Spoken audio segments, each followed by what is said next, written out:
Hi friends, welcome back to my channel. ಬನ್ನಿ ಇವತ್ತಿನ vlog ಶುರು ಮಾಡೋಣ. ಪ್ಲೀಸ್ ಯಾರ್ಯಾರು ಸಬ್ಸ್ಕ್ರೈಬ್ ಆಗದೆ ನೋಡ್ತಾ ಇದ್ದೀರೋ ದಯಮಾಡಿ ಸಬ್ಸ್ಕ್ರೈಬ್ ಮಾಡಿಕೊಡಿ. ಹಾಗೆ ಬೆಳಗ್ಗೆ ಎದ್ದು ಹೊರಗೆ ನೋಡಿದೆ, ಸೂರ್ಯೋದಯ ಆಗ್ತಾಯಿತ್ತು. ಹಾಗೆ ಅದನ್ನ ಒಂದು ಕ್ಲಿಪ್ಪಿಂಗ್ ತೊಗೊಂಡೆ. ನೋಡಿ, ಸೂರ್ಯ ಉದಯ ಆಗ್ತಾ ಇದ್ದಾನೆ. ಎಷ್ಟು ಚೆನ್ನಾಗಿ ಕಾಣಿಸ್ತಿದೆ ನೋಡಿ. ಕೆಳಗೆ ಗದ್ದೆ ಇದೆ. ನಿನ್ನೆ ಫುಲ್ ಇಬ್ಬನಿ ಮುಚ್ಕೊಂಡಿತ್ತು, ಏನೇನೂ ಕಾಣಿಸ್ತಾ ಇರಲಿಲ್ಲ. ಇವತ್ತು ಇಬ್ಬನಿ ಏನೂ ಇರಲಿಲ್ಲ. ಹಾಗಾಗಿ ಸೂರ್ಯ ಉದಯ ಆಗೋದು ಚೆನ್ನಾಗಿ ಕಾಣ್ತಾ ಇದೆ. ಸೂರ್ಯನ ಕಿರಣಗಳೆಲ್ಲ ಗದ್ದೆ ಕೆಳಗೆ ಕಾಣ್ತಾ ಇದೆ ನೋಡಿ. ಎಷ್ಟು ನೀಟಾಗಿ ಕಾಣ್ತಾ ಇದೆ. ನಮ್ಮನೆ ಆಪೋಸಿಟ್ಟೆ ಕಿಟಕಿಯಿಂದ ನಾನು ನೋಡಿದೆ, ಚೆನ್ನಾಗಿ ಕಾಣ್ತಾ ಇತ್ತು. ಹಾಗೆ ಒಂದು ಕ್ಲಿಪ್ಪಿಂಗ್ ತಗೊಂಡೆ. ಬೆಳಗ್ಗಿನ ವಾತಾವರಣ ಎಷ್ಟು ಕೂಲಾಗಿದೆ ನೋಡಿ. ಏನೋ ಒಂಥರ ಮೂಡೆಲ್ಲ ಸರಿಯಾಗುತ್ತೆ ಈ ವಾತಾವರಣದಲ್ಲಿದ್ದರೆ. ಹಾಗೆ ನೋಡಿ ಒಳಗೆ ಬಂದರೆ ನಮ್ಮಮ್ಮ ಕಡುಬಿಗಂತ ರೆಡಿ ಮಾಡ್ಕೊಂಡಿದ್ರು. ಉಂಡೆ ಕಡುಬು ಮಾಡ್ತಾರಲ್ವ, ಉಂಡೆ ಕಡುಬಿಗಾಗಿ ರೆಡಿ ಮಾಡ್ಕೊಂಡಿದ್ರು. ಮಿಕ್ಸಿ ಜಾರಲ್ಲಿ ಅಕ್ಕಿನ ರುಬ್ಬಿಟ್ಕೊಂಡಿದ್ದಾರೆ. ಸ್ವಲ್ಪ ಹೊತ್ತು ನೆನೆಸಿ ಆಮೇಲೆ ರುಬ್ಬಿ ಇವಾಗ ಒಂದು ಪಾತ್ರೆಗೆ ಹಾಕ್ಕೊಂಡು ನೀರು ಅದಕ್ಕೆ ಎಷ್ಟು ಬೇಕೋ ಅಷ್ಟು ನೀರು ಹಾಕಿ ಹದ ಮಾಡ್ಕೊಂಡಿದ್ದಾರೆ. ಕೆಲವರು ಇದು ಮಿಕ್ಸಿ ಜಾರಲ್ಲಿ ಪುಡಿ ಮಾಡಿ ಅಕ್ಕಿನ ಪುಡಿ ಮಾಡಿ ಮಾಡ್ತಾರೆ ಕಡುಬನ್ನು. ನಮ್ಮಮ್ಮ ಹೀಗೆ ಕಡ್ದುಬಿಟ್ಟು ಮಾಡ್ತಾರೆ. ಯಾಕಂದರೆ ಅಕ್ಕಿ ನೆನೆಸಿ ಅದು ಅಕ್ಕಿಲಿರೋ ಧೂಳೆಲ್ಲ ಹೋಗಬೇಕಲ್ಲ, ಹಾಗಾಗಿ. ಇವಾಗ ರುಚಿಗೆ ತಕ್ಕಷ್ಟು ಉಪ್ಪು ಹಾಕ್ಕೊಂಡಿದ್ದಾರೆ. ಇವಾಗ ಅದನ್ನು ಒಲೆ ಮೇಲಿಟ್ಟು ಚೆನ್ನಾಗಿ ತಿರ್ಗಿಸ್ಕೋಬೇಕು, ಇಲ್ಲಾಂದರೆ ತಳ ಹಿಡಿದ್ಬಿಡ್ತದೋ. ನೀಟಾಗಿ ತಿರ್ಸ್ಕೊತಾ ಇದ್ದಾರೆ ಗಂಟಿಲ್ದಿದ್ದಂಗೆ. ಸುಮಾರೊಂದು 10 ನಿಮಿಷ ತಿರ್ಸ್ಬೇಕು. ಇದನ್ನು ಗಟ್ಟಿಯಾಗಬೇಕಲ್ಲ, ಅದು ಉಂಡೆ ಕಡುಬಿನ ಹದಕ್ಕೆ ಬರಬೇಕಲ್ಲ. ನೋಡಿ, ಇವಾಗ ಉಂಡೆ ಕಡುಬಿನ ಹದಕ್ಕೆ ಬರ್ತಾ ಇದೆ. ಹಾಗೆ ಮತ್ತೆ ತಿರ್ಸ್ಕೊಳ್ತಾ ಇದ್ದಾರೆ. ಕೈ ಬಿಡಬಾರ್ದು, ಆ ಕೈ ಆಡಿಸ್ತಾನೆ ಇರಬೇಕು, ಇಲ್ಲಾಂದರೆ ತಳ ಹಿಡ್ಕೊಬಿಡುತ್ತೆ. ಲೋ ಫ್ಲೇಮಲ್ಲಿ ಇಟ್ಕೋಬೇಕು. ಹೀಗೆ ಈ ಹದ ಬಂದಮೇಲೆ ಲೋ ಫ್ಲೇಮಲ್ಲಿ ಇಟ್ಕೊಂಡ್ರೆ ಚೆನ್ನಾಗಿ ಬರುತ್ತೆ.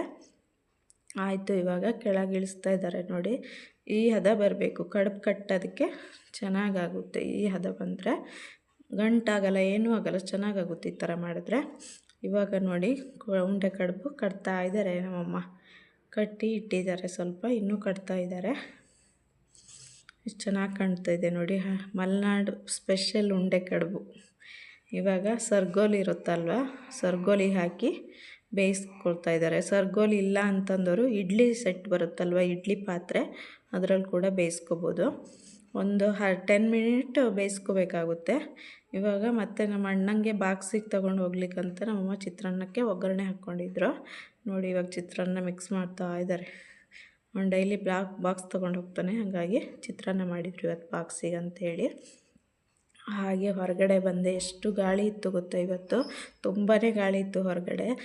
ಒಂದಿನ ಬಿಟ್ಟು ಒಂದಿನ ಈ ಥರ ಗಾಳಿ ಇದೆ ಈ ಕಡೆ, ಯಾವಾಗಲೂ ಅಷ್ಟೇ.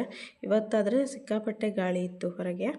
ಹಾಗೆ ಕೋಳಿಗಳೆಲ್ಲ ಅಕ್ಕಿ ತಿಂತಾ ಇದ್ದಾವೆ ನೋಡಿ, ಮೇವು ತಿಂತಾ ಇದ್ದಾವೆ. ನಮ್ಮ ಮನೇಲಿ ಇವತ್ತು ಸಾಂಬಾರು, ಮೂಲಂಗಿ ಸಾಂಬಾರು ಮಾಡಿದರು ನೋಡಿ. ಮೂಲಂಗಿ ಸಾಂಬಾರು ಇವತ್ತು ಮಧ್ಯಾಹ್ನಕ್ಕೆ ಅಮ್ಮ ಮಾಡಿದ್ದು ಮೂಲಂಗಿ ಸಾರು. ಇವಾಗ ಮತ್ತೆ 4 ಗಂಟೆ ಆಗಿದೆ. ಇವಾಗ ವ್ಲಾಗ್ ಕಂಟಿನ್ಯೂ ಮಾಡ್ತಾಯಿದ್ದೀನಿ. ಇವಾಗ ಟೀ ಎಲ್ಲ ಕುಡಿದ್ಬಿಟ್ಟು ನನ್ನ ಮಗಳು ಇವಾಗ ಜಸ್ಟ್ ಮಲ್ಕೊಂಡಿದ್ದಾಳೆ, ಹಾಗಾಗಿ ವ್ಲಾಗ್ ಕಂಟಿನ್ಯೂ ಮಾಡ್ತಾಯಿದ್ದೀನಿ. ಇವಾಗ ಒಂದು ಅಲೋವೆರಾ ಎಲ್ಲರ ಮನೇಲೂ ಇರುತ್ತೆ ಅಲ್ವಾ, ಇದು ಅಲೋವೆರಾ ನೋಡಿ. ಆಲ್ಮೋಸ್ಟ್ ಎಲ್ಲರ ಮನೇಲೂ ಇರುತ್ತೆ ಅಲೋವೆರಾ. ಹಾಗಾಗಿ ಇದರಿಂದ ತುಂಬಾ ಉಪಯೋಗ ಇದೆ. ಅಲೋವೆರಾದಿಂದ ಅದು ಹೇಳಲಿಕ್ಕೆ ಆಗಲ್ಲ, ಅಷ್ಟು ಉಪಯೋಗ. ತಲೆ ಕೂದಲಿಗಾಗಿರ್ಬೋದು, ಫೇಸ್ಗಾಗಿರ್ಬೋದು, ಅಥವಾ ಹೊಟ್ಟೆಗೆ ತಗೊಳ್ಳೋದ್ರಿಂದನೂ ತುಂಬಾ ಉಪಯೋಗ ಇದೆ ಅಲೋವೆರಾದಿಂದ. ಹಾಗಾಗಿ ಅಲೋವೆರಾಕ್ಕೆ ತುಂಬಾ ಬೇಡಿಕೆಯೂ ಇದೆ. ಅಲೋವೆರಾ ಎಲ್ಲರ ಮನೇಲೂ ಇರುತ್ತೆ ಆಲ್ಮೋಸ್ಟು.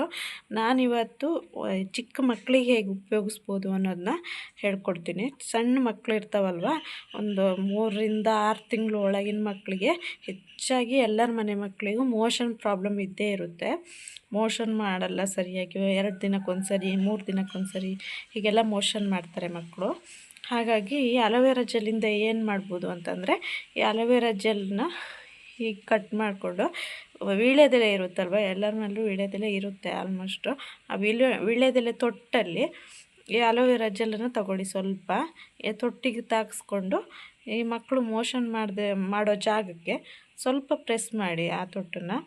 ಅದು ಸಡಿಲ ಮಾಡಿಕೊಡುತ್ತೆ. ಮಕ್ಕಳು ಕೂಡಲೇ ಮೋಷನ್ ಮಾಡ್ತಾರೆ. ಇದು ಜೆಲ್ ಆಗಿರೋದ್ರಿಂದ ಅದು ಮೋಷನ್ ಮಾಡಲಿಕ್ಕೆ ಈಸಿ ಆಗುತ್ತೆ ಮಕ್ಕಳಿಗೆ.